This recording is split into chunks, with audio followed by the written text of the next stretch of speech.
이사야 4장 남은 자. 세 장의 연장선으로 부패한 예루살렘 여인들을 향한 하나님의 심판의 결과를 담아내고 있습니다. 언제나 남성들이 대표성을 가지고 있는 사회문화 속에서 여성들까지도 부패했다는 것은 그 부패함의 영역이 엄청난 것입니다. 3:25절에서 이렇게 기록되어 있습니다. 너희의 장정은 칼에, 너희의 용사는 전란에 망할 것이다. 그 칼과 전란에 망한 자들의 이야기가 4:1절에서 이와 같이 설명하고 있습니다. 그날에 7 여자가 한 남자를 붙잡고 말하기를 우리가 우리 떡을 먹으며 우리 옷을 입으리니 다만 당신의 이름으로 우리를 부르게 하여 우리가 수치를 면하게 하라. 여기에서 남자와 여자의 인구 구성비가 1:7이라는 것은 유다의 남자들은 거의 전멸했고 전멸할 것을 예언합니다. 실제로 유다가 바벨론에 의해 망할 때 온 유다가 황폐하였고 예루살렘은 돌무더기로 변하였습니다. 대부분의 남자들은 전쟁터에서 죽거나 포로로 잡혀감으로 유다에는 과부와 고아들로 넘쳐나게 된 것입니다. 신명기 28시 15분. 내가 만일 내 하나님 여호와의 말씀을 순종하지 아니하며 내가 오늘 내게 명령하는 그의 모든 명령과 규례를 지켜 행하지 아니하면 이 모든 저주가 내게 임하며 내게 이를 것이니 이 저주대로 유다는 규례를 지키지 못하고 처참하게 무너진 모습이 되었습니다. 그러나 이사야서 본문의 특징인 만큼 최악의 멸망과 심판을 예고함과 동시에 급진적인 회복과 회심을 보여주듯이 오늘 본문 2절과 6절까지 남은 자를 중심으로 회복에 대한 희망한 예언이 제시되고 있습니다. 2절에서 기록된 그날에 라는 단어는 1절과 동일한 단어지만 2절에서는 암울한 내용이 아닌 긍정적인 내용을 도입하기 위해 사용되었습니다. 여호와의 싹이 아름답고 영화로울 것이다 합니다.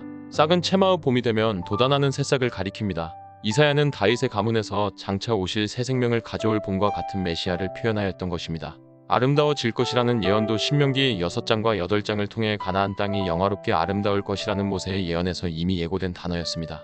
아수르와 바벨론의 공격으로 포로가 되고 황폐해진 이 땅이 완전한 아름다움을 회복할 수 있는 부흥과 예수 그리스도의 구속 사역을 고대하게 하는 것입니다. 이와 같은 심판과 회복을 갈망하는 모습 속에 2절에서는 피난한 자들이 등장합니다. 바벨론의 공격으로부터 살아남은 자들이나 더 나아가 여호와의 의를 붙들고 끝까지 넘어지지 않았던 남은 자들을 가리킵니다. 3절에서는 피난한 자, 남은 자들을 시온, 예루살렘에 머문 자 즉 예루살렘에서 생존한 자라고 합니다. 예루살렘과 시온의 남은 자들은 누구입니까? 2절과 비슷한 문맥 속에서 주어진 단어들이며 남은 자라는 동사는 수동형 분사로 기록되었습니다. 즉 이들은 여호와에 의해 남겨진 자들이며 여호와에 의해 살아남고 하나님의 임재가 거하는 시온에 머문 자들입니다. 머문다는 것은 자신의 의지가 아니었음을 보여주고 있습니다.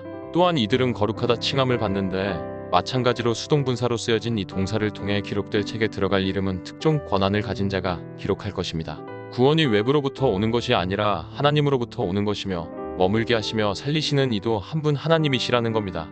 이스라엘의 타락으로 잃어버린 수많은 남성, 여성 백성들 중에 거룩함으로 구별되어 그리스도의 통치와 나라를 구현해내실 하나님의 능동성이며 이 패역한 세대 속에 하나님 아니고서는 아무것도 할 수 없는 우리의 연약함을 보여주는 것입니다. 4절에서는 3절의 예언이 성취되어져가는 과정을 보여줍니다. 심판하는 영과 소멸하는 영으로 시온의 딸들의 더러움을 씻기신다 하십니다. 이스라엘의 죄악과 더러움을 씻는데 필요한 수단이 악을 정죄하고 심판을 집행하며 모든 더러움을 불태워버리는 영입니다. 모든 죄악을 소멸시킬 그 영은 사복음서에 나타나시는 불과 성령으로 세례를 받고 주신 그리스도인 것입니다. 또 소멸하는 영은 예루살렘의 피를 청결하게 하신다 말씀하십니다. 청결이라는 단어의 사용처는 제사 드리는 당사자가 씻거나 번제물을 씻겨낼 때 쓰여진 단어입니다. 즉 예루살렘이 정결하게 씻겨지지 않으면 받을 수 없다는 뜻이며 반대로 누군가에 의해서 예루살렘에서 흘렸던 더럽고 무고한 피들이 씻겨질 때 메시아의 소멸의 사역이 시작된다는 것입니다. 이로 인해 5절과 6절에서는 하나님과 그의 남은 백성들의 교제가 회복될 것을 예언하고 있습니다. 당신의 백성들과 함께 하시겠다는 것입니다. 단절된 교제가 고향을 생각나게 하는 안전한 초막에서 이루어질 것입니다. 이곳은 안식과 평안을 누릴 곳이 되는 것입니다.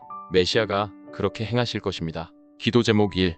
말씀과 진리의 기근 속에 살아가는 우리가 그리스도의 남은 자들이 되어 시온의 회복을 외치며 선전하는 자들로 살아가게 하소서. 2.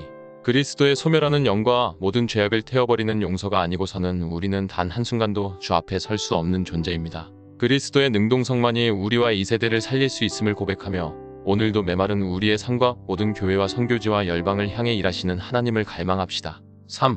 내일 출발하는 의료선교팀 18여 명을 축복하시고 그리스도의 보혈과 사랑으로 가득 채워주소서. 비의 소식이 들리는데 안전한 비행과 사역 여정이 되게 하소서. 4. 싱가포르 땅의 지카 바이러스의 확산을 막아주시고 여러가지 공포와 두려움 속에서 회복시켜 주소서.